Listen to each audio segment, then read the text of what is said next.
Bom dia, boa tarde, boa noite. Eu sou o André, professor de futebol da Secretaria Municipal de Esportes de Ubatuba.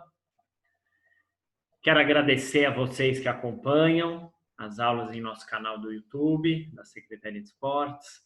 Para você que está assistindo pela primeira vez, seja bem-vindo. Essa é a aula número 19. E lembrando que o futebol é muito mais do que um esporte. O futebol ele transcende os limites do esporte. E através do futebol nós podemos aprender sobre outras matérias, outras disciplinas. E hoje nosso tema é futebol e geopolítica. O que o futebol tem a ver com geopolítica? Então, através do futebol nós podemos aprender um pouco sobre geopolítica. E o que é geopolítica?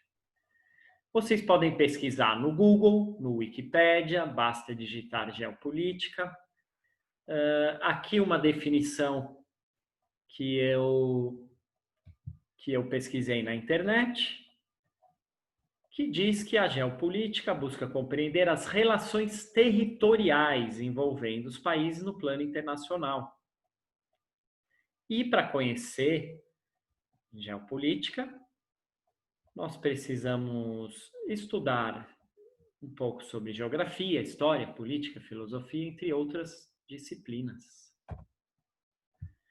Aqui vai uma dica para vocês acompanharem melhor essa aula. Pesquisem o que são as ciências humanas e as ciências sociais. Então vamos lá, o tema central da aula de hoje é a Iugoslávia. A Iugoslávia foi um país, não é mais.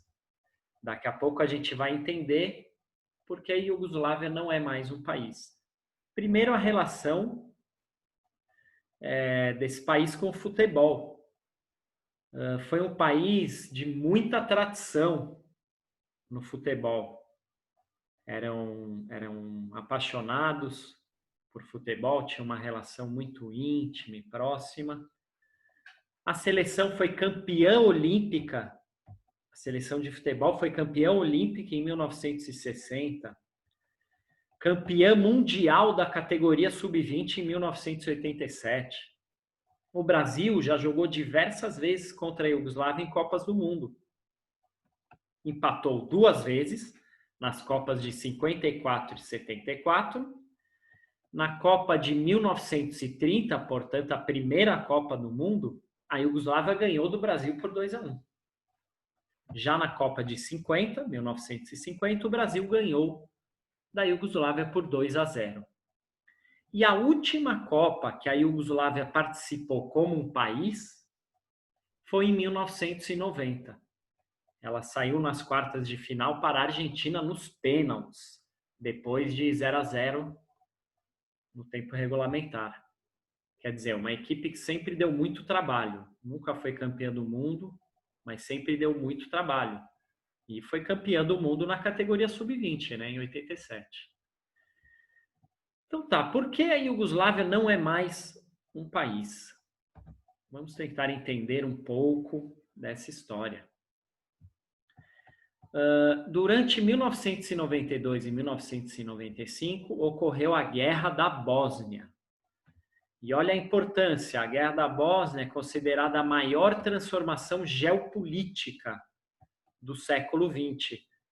Por quê? Geopolítica não tem a ver com questões territoriais, de território. E a Guerra da Bósnia foi motivada por territórios. Vocês vão ver que a Iugoslávia foi dividida em vários países. O conflito aconteceu também por questões étnicas e religiosas e graves problemas socioeconômicos. Mas a principal motivação foi questões de território. Vamos tentar entender um pouco mais dessa questão. Eu vou mostrar um mapa para vocês.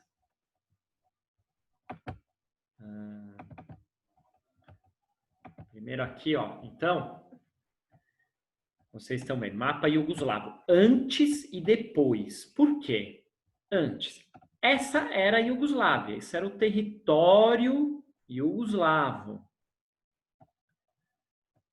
Todo esse território aqui pertencia a esse país chamado Iugoslávia, que não existe mais, porque depois da Guerra da Bósnia, ele foi dividido em outros 6 países. Aqui é como é agora. Tem um mapa aqui que mostra melhor como é agora. Ó. Então, depois da Guerra da Bósnia, a Iugoslávia foi dividida em 6 países: Eslovênia, Croácia, Bósnia e Herzegovina, Sérvia, Montenegro e Macedônia. Lembrando que essa divisão não foi feita de uma vez só. Por exemplo, a Sérvia e Montenegro eram um país só. E ao longo do tempo até hoje, ficou assim. Inclusive, vocês estão vendo aqui, Kosovo. O Kosovo é uma questão que ainda não foi resolvida até hoje. Alguns países do mundo consideram o Kosovo um país independente, outros países não reconhecem o Kosovo como um país, reconhecem ele como território da Sérvia. Então, de novo, uma questão territorial. Por isso que esse é um assunto que pertence à geopolítica. Então é isso, ó. Todo esse território aqui era a Iugoslávia. E agora, para mostrar a relação desses países com o futebol até hoje, como eu disse, é um povo muito apaixonado por futebol, assim como no Brasil. O futebol tem uma importância muito grande. E, como eu disse, a Iugoslávia sempre deu muito trabalho, sempre teve excelentes equipes e grandes jogadores. Então, eu vou mostrar para vocês como esses países, esses 6 países que foram a Iugoslávia, como nós temos grandes jogadores na Eslovênia e principalmente na Croácia e na Sérvia. E bons jogadores na Bósnia também. Então, eu vou propor, para fazer uma relação bem legal na geopolítica com o futebol, uma curiosidade. Se a Iugoslávia ainda existisse, qual seria a seleção iugoslava na Copa de 2018? Eu montei essa seleção, então, com os jogadores dos países da antiga Iugoslávia e montei um sistema de 3-4-3. 3 zagueiros, 4 meio-campistas e 3 atacantes. Ó, no futebol tem uma máxima que diz que um grande time, uma grande equipe começa com um grande goleiro. Olha qual seria o goleiro da Iugoslávia, o Oblak. O Oblak, que é esloveno, pertence à seleção da Eslovênia e joga no Atlético de Madrid. Para vocês terem uma ideia da categoria desse goleiro, ele foi considerado por 2 anos consecutivos o melhor goleiro da Liga dos Campeões nas temporadas de 2015, 2016 e 2016, 2017. Um goleiraço. E foi considerado por 4 anos consecutivos o melhor goleiro da La Liga, que é o campeonato espanhol. Então, quer dizer que é um campeonato que tem grandes goleiros, como o Courtois, do Real Madrid. Ele foi considerado por 4 anos consecutivos o melhor goleiro da La Liga. Então, é um belo goleiro, um goleiraço. Outra curiosidade em relação ao Oblak. Ele começou a carreira sendo treinado pelo Jorge Jesus na equipe do Benfica, na equipe portuguesa do Benfica. Tá legal. A zaga dessa seleção seria o Lovren, um jogador da Croácia que joga no Liverpool. O Liverpool, que é o melhor time do mundo atualmente, campeão mundial, atual campeão da Liga dos Campeões, um timaço. Antes da pandemia estava dando um show no campeonato inglês, liderando com folga. E o Lovren, zagueiro do Liverpool, seria o meu zagueiro da seleção iugoslava, ele que pertence à Croácia. O Kolarov, que é da Sérvia, já jogou no Manchester City, atualmente joga pelo Roma, pode jogar na lateral esquerda e na zaga, um jogador de muita força, mas que sabe sair jogando, tem um bom passe, canhoto. O Ivanovic também é da Sérvia, já jogou no Chelsea, foi campeão da Liga dos Campeões da Europa em 2012 com o Chelsea, atualmente joga no Zenit da Rússia. O meio-campo, olha que belo meio-campo. O Matic, jogador da Sérvia, atualmente joga no Manchester United, gigante da Inglaterra.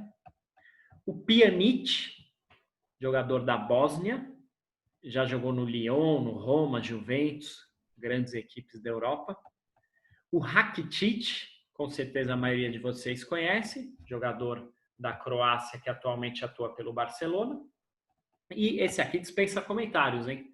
Luka Modric, jogador da Croácia, já jogou no Tottenham, atualmente joga no Real Madrid, um grande jogador, muito técnico, um excelente passe, uma visão de jogo fantástica. Teve uma participação muito boa, excelente mesmo na Copa de 2018, vice-campeão com a Croácia. E no ataque eu colocaria o Perisic, jogador também da Croácia, pertence à Inter de Milão e atualmente está emprestado ao Bayern de Munique, o gigante alemão. O Dzeko, jogador da Bósnia, já jogou no Manchester City, atualmente atua pela Roma, jogador de muita força e muita técnica também, um belo atacante.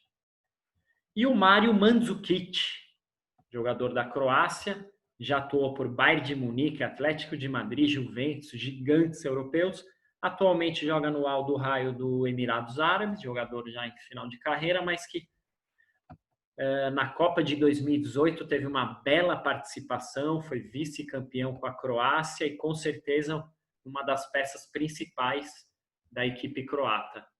Fez uma grande Copa do Mundo, então merece um lugar nessa seleção. E como um reserva de luxo, digamos assim, disputando posição, tem o Luka Jovic, jogador da Sérvia, atualmente joga pelo Real Madrid, não se firmou ainda no Real Madrid, mas é jovem ainda e é uma promessa que pode vingar no futebol, um grande atacante. Então é isso, pessoal, demonstrando as ligações entre futebol e geopolítica. Tem muito mais ainda que nós poderíamos estudar. Se vocês se interessarem mais, podem perguntar aos professores de História, de Geografia da escola de vocês. E até a próxima aula. Não se esqueçam de se inscrever em nosso canal do YouTube, deixe seus comentários, suas curtidas e até a próxima aula. Valeu!